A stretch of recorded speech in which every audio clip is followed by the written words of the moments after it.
Good afternoon, children. Children, today once again we are with the lesson Federalism. Children, in a previous class we discussed about what is federalism and why federalism was practiced in India. We also discussed about the features of federalism. Today we will continue the lesson with what makes a country a federal country. I think this also we have discussed in a previous lesson. In our country, there are three lists. Federalism is practiced in three lists, that is union list, state list and concurrent list. We have discussed in a previous class that which subjects are included in union list, which subjects are included in state list and what are the subjects which are included in concurrent list. We have not discussed, I think, about residuary powers or residuary subjects. Along with this three list, there is one list that is known as residuary power. Children, all of you must be knowing about computers, information technology. These are the things which have come many years after independence.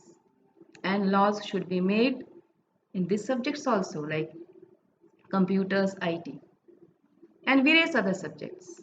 So all these things comes under residuary subjects. Now, you'll be thinking that in residuary subjects, who makes laws? In residuary subjects, central government makes laws on computers, ITs and all these things. So we have discussed what makes a country a federal country. A country is known as federal country because the powers are divided at three levels. That is central, state and the third is concurrent list. Fourth is residuary subjects. This also we have discussed in a previous class. Now today we'll continue with the next part of the lesson. In this we will discuss that how federalism is being practiced in our country. What are the different ways in which federalism is practiced? In my introductory class, I discussed about the three ways in which federalism is being practiced. The first is linguistic state, the second is language policy, and the last is central state relationship. Today we will deal with all these three ways in detail. Now children, what is linguistic policy? Our constitution makers, after independence when a constitution was framed, they decided at the time that federalism will be practiced in our country. And you know very well, I've explained you that federalism means division of power between the central government and various other constituent units. And at that time it was decided that the states in our country will be divided on the basis of language. You know very well that in our country lot of diversities is there. People speaking different languages are living.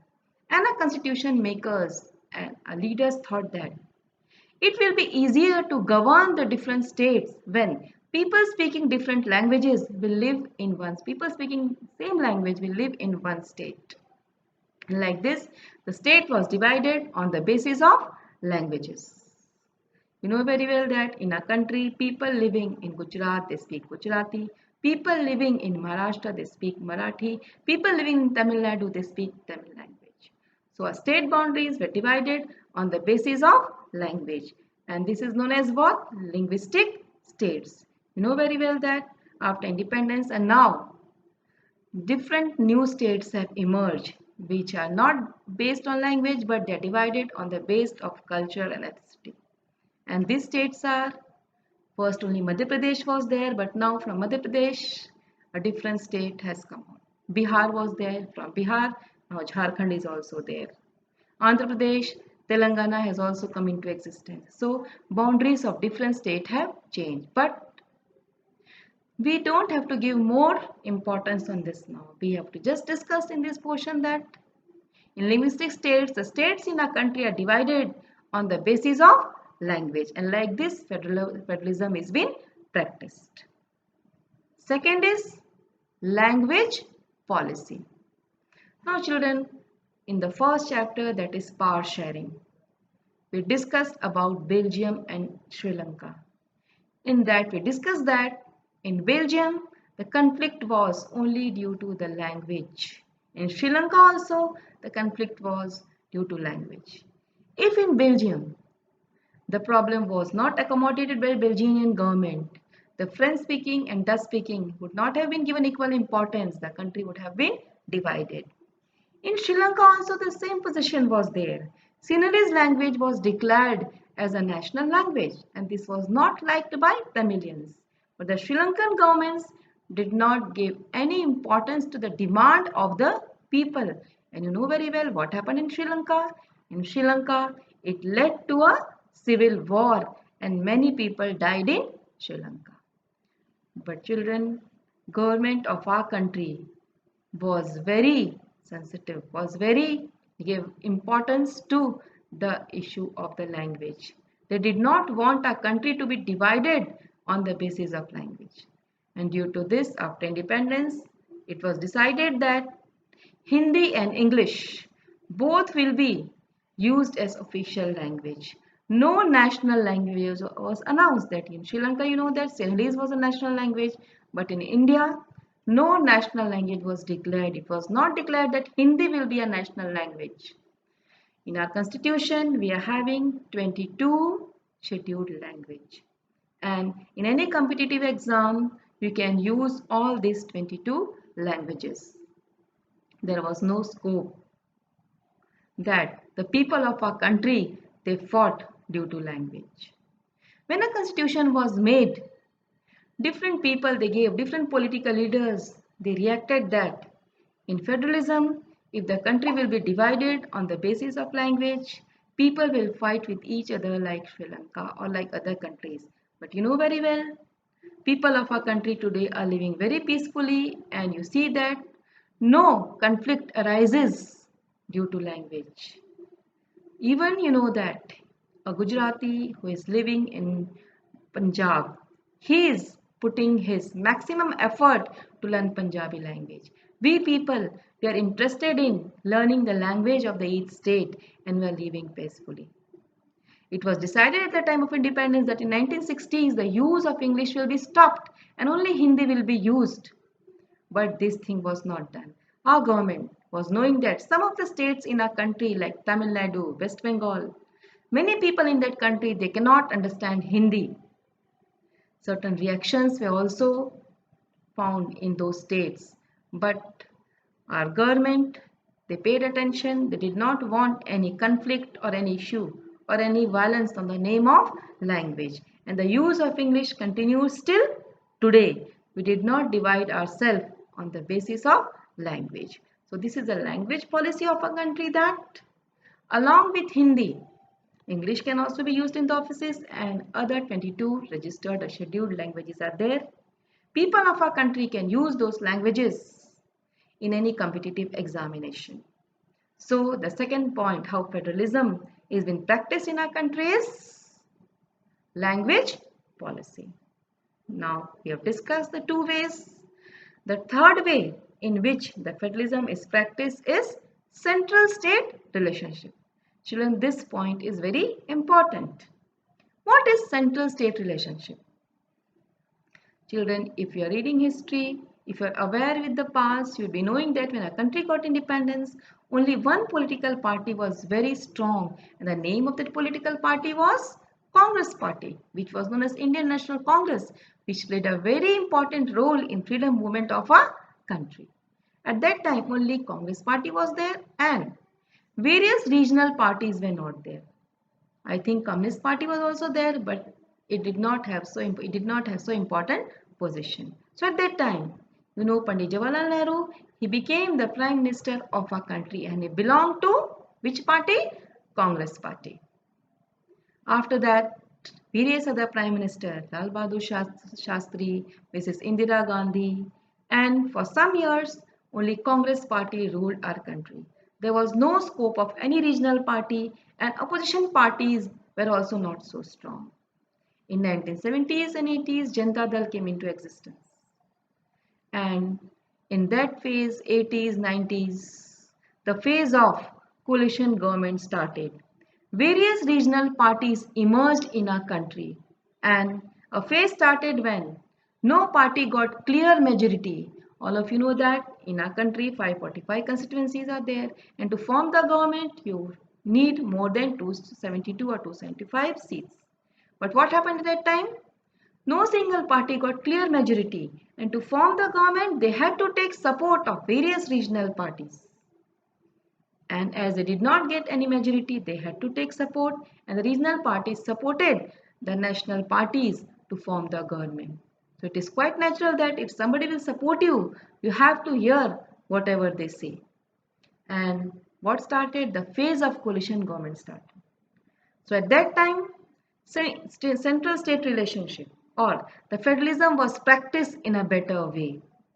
What did the regional party say? That if you will not accept whatever we say, our views, we will not support you. And what happened at that time? Central had to depend upon the various state governments and various regional parties in each and every matter. And in the phase of coalition government, federalism was practiced in a better way because both state and center they depended upon each other. They had to take the advice of various regional parties. So this coalition government or regional parties they played a very important role in practice of federalism. Central government had to satisfy the various regional parties. So for some years, federalism was practiced in a better way. Children, in initial years, Congress ruled. In central also Congress party was there, and in state also Congress ruled. Take for example, suppose today you can take Narendra Modi is a prime minister. You know, in Uttar Pradesh, Gujarat, in various states, BJP party is ruling, and the chief minister of BJP party is there. You'll be knowing that in these states, there is interference of BJP party. They follow the policy and programs of BJP which is ruling at the central government. So children, it is quite clear that in this stage, federalism is not practiced in a better way. Directly or indirectly, central government interfere in the matter of state government. But take for example, Punjab. In Punjab, Congress rule is there. Whosoever is the chief minister, he rules the state and he is not bound to follow whatever our prime minister or the BJP party says. So where stay in state and center, if parties are different, federalism is practiced in a better way. But if the same party rules in center and state, we see that certain issues come. So this is known as what? Central state relationship. Which party is ruling in state, which party is ruling in center, how is the relationship? This plays a very vital role in practice of federalism. Children, you know very well, again the initial phase is coming in our country. In most of the states is ruled by BJP. And you know very well that if the states are ruled by BJP, directly or indirectly, the central government will interfere in making the policies and programs of that state. So how federalism is in practice also depends upon the third factor, that is central state relationship. So children, today we have discussed about how federalism is practiced in a country, and in this we have discussed the 3 points. The first way is language policy, the second linguistic states, and the third is central state relationship. So today we have discussed how the federalism is being practiced. Children, in this portion, the questions which can be asked in board exam is, see the questions, short questions can also come from this portion, long questions can also come from this portion. Question like, what is the language policy of our country? This can come separately for 3 marks. It can also come that write short note and central and state relationship. It can also come in a way that what is linguistic states? This can come for 3 marks.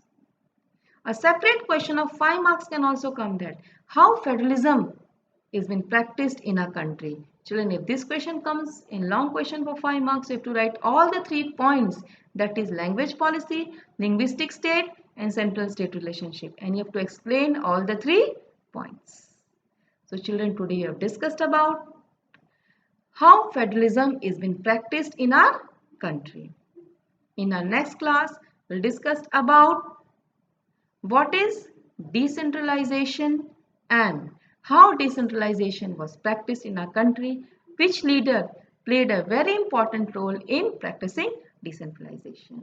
So my next video, my next lecture will be the concluding part of the lesson. And after that, I will give you questions and we will discuss which type of questions come in board examination. So thank you children for today. This is